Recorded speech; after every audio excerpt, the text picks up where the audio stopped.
The U.S. Embassy in Libya shuttered as clashes between rival militias in Libya grow more fierce and violent.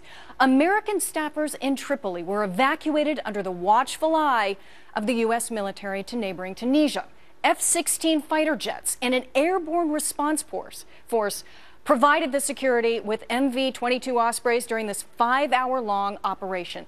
Secretary of State John Kerry says the embassy isn't being shut down permanently, but the diplomatic activities there are being suspended. American travelers also being advised to steer clear of Libya. Tripoli's militia violence has killed and wounded dozens on all sides in recent weeks.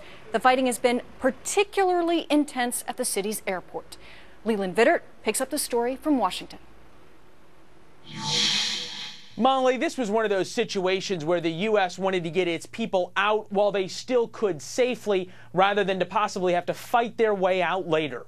A convoy left the embassy at dawn under the cover of drones and a rapid response force that ended up not being needed. They drove from Tripoli west to Tunisia.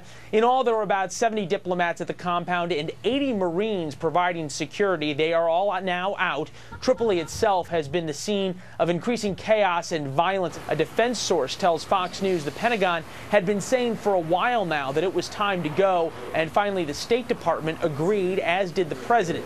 Evidently, the ambassador and some staff are going to remain in the region, but from what we are hearing, there are no plans to return to Tripoli anytime soon. So many people died and gave so much effort to the birth of the new Libya, and we're very, very hopeful that together all those people will recognize that the current course of violence will only bring chaos.